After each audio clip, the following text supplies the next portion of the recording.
please help me welcome Senate Pro Tem Cindy O'Loughlin from Shelby County.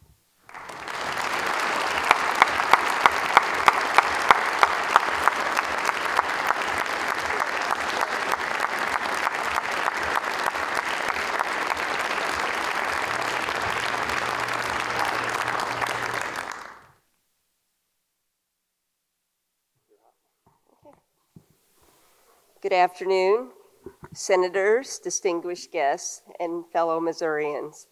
Thank you for the trust you've placed in me by electing me as President Pro Tem of the Missouri Senate. It is an honor to serve in this role, and I am humbled by your confidence in my ability to lead this chamber through the challenges and opportunities ahead. I want to take a minute and thank my husband, Russell, for being here today. He has exercised extraordinary patience with me over the last 41 years and has been very supportive of me through the ups and downs during my years in the Missouri Senate. So, thank you.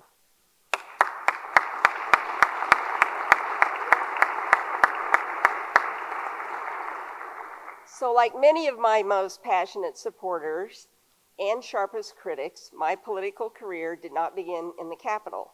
It began as an activist. As a small business owner, I experienced firsthand the frustrating disconnect between government policy and the realities faced by families and workers in communities across our state. I believed that having a business owner's perspective could bring much needed common sense to the decision-making process.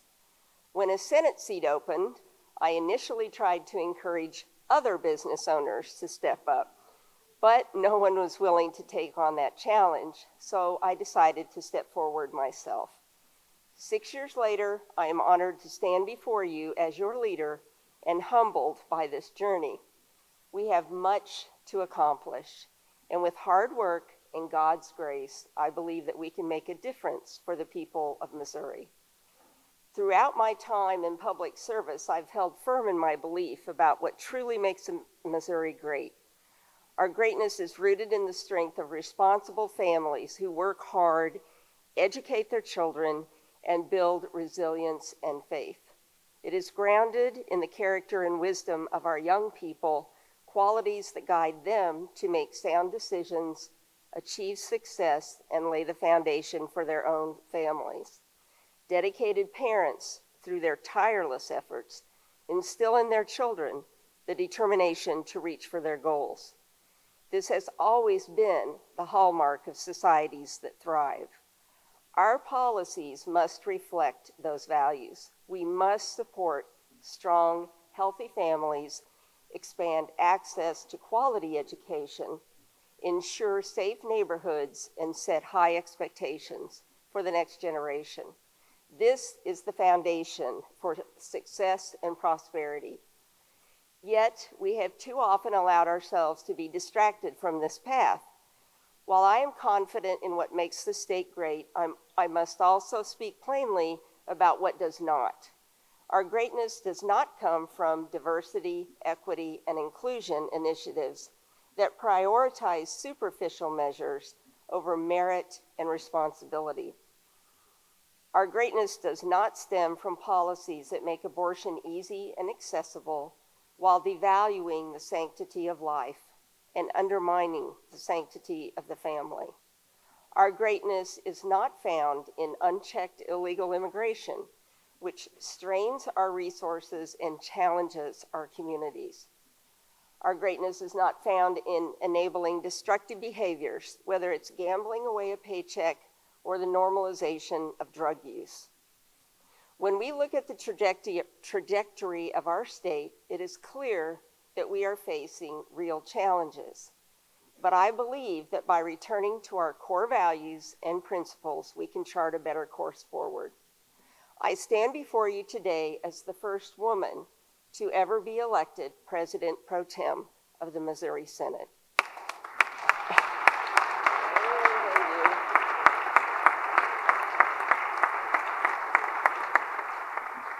And as a woman, I have seen firsthand how the role of the family has been transformed and sadly too often trivialized.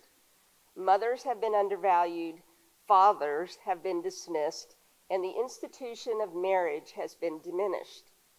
These shifts have left deep and lasting challenges for families across our state. Single-parent households and absent fathers create barriers that can feel insurmountable for those trying to navigate the demands of parenthood. Missouri cannot and should not seek to replace the family, but we must recognize its vital importance. We must remind the next generation of mothers and fathers that they are special, that their roles matter, and that their contributions are indispensable. For families struggling to put food on the table, find steady work, or access quality education, we must ensure they have local solutions to lift them up and meet their needs where they are. By investing in families, we are investing in the future of our state. If you take a hard look at our child welfare system, you will see a system that is failing to meet families where they are, failing to understand their struggles, and failing to provide meaningful assistance in their time of need. Too often, instead of addressing the root causes of poverty and addiction, we criminalize them. The result, children are seized from their families, almost guaranteeing additional trauma and harm. This cannot continue. Our system must become more compassionate, more hands-on, more local, and more purposeful. Removing children into state custody cannot remain our default response to every crisis. Families in turmoil do not need to be raided. They need to be supported and strengthened with resources that address their challenges at the ground level. At the same time, we must be resolute in protecting children from true harm.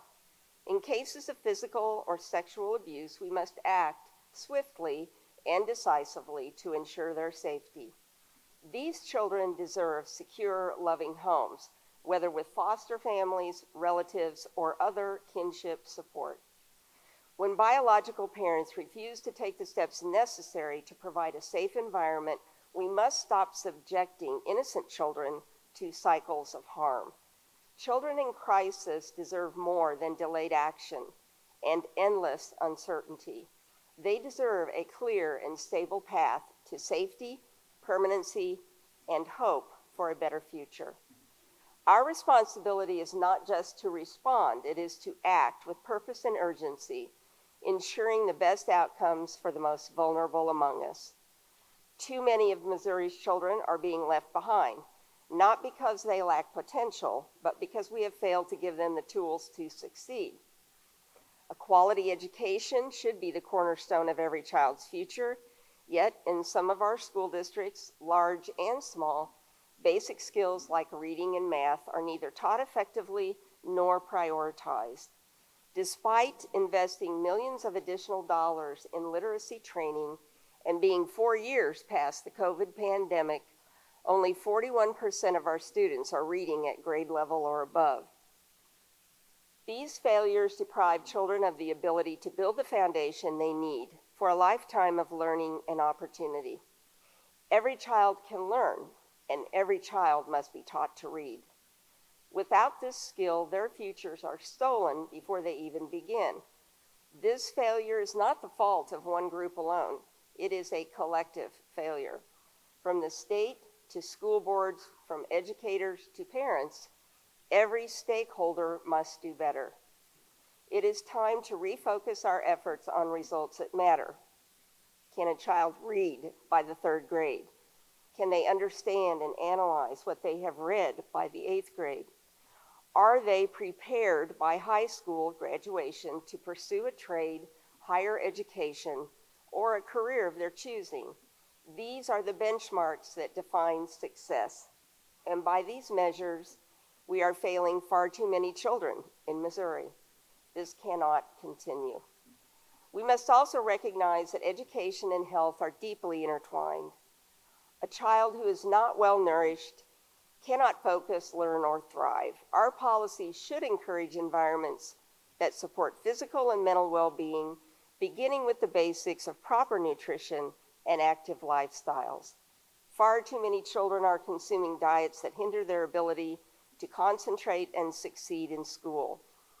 By promoting healthier choices and fostering habits that prioritize well-being, we not only improve their ability to learn, but also lay the groundwork for a lifetime of success. These are investments in their future and the future of Missouri. But even with the best education and proper nutrition, our children and families cannot thrive without safety. Yet across Missouri, from Joplin to St. Louis City, crime has become a serious problem, robbing families of the peace and security they deserve. Fentanyl trafficking, break-ins, and violent crime have reached unacceptable levels. Missouri's violent crime rate is now 28% higher than the national average. We must act decisively to confront these challenges. We must stand firmly with law enforcement as they work to reclaim our streets and hold accountable those who threaten our communities. The reality is that most crimes are committed by a small number of repeat offenders. We can no longer tolerate a system that fails to deliver justice, one that releases dangerous individuals back onto the streets to reoffend. Swift consequences are essential to restoring safety and ensuring justice for victims. When families and communities are strong, when children are well nourished and well educated, and when our streets are safe, Missouri thrives.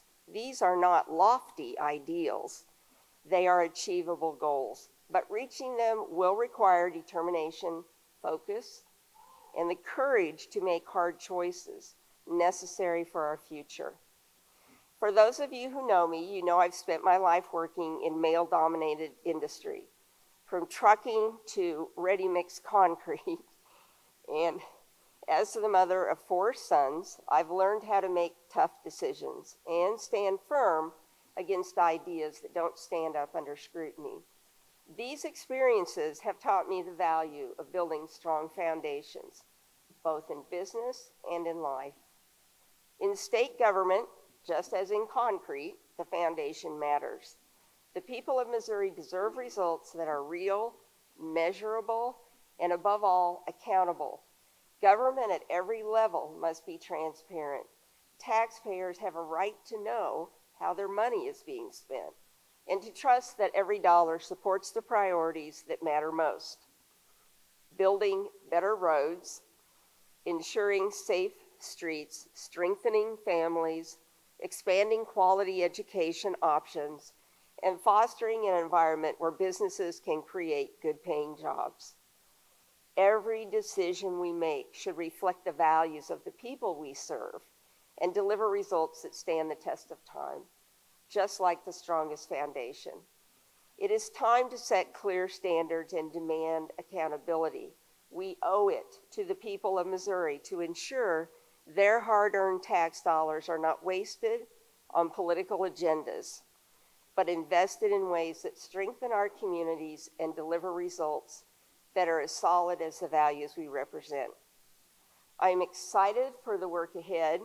If you share my belief that Missouri can do better, that we can prioritize spending more effectively, and that we can demand greater accountability from our government at all levels, then I look forward to working with you to lay a foundation for success and deliver the results Missourians deserve.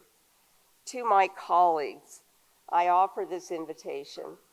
Let us rise to the responsibility we have been entrusted with.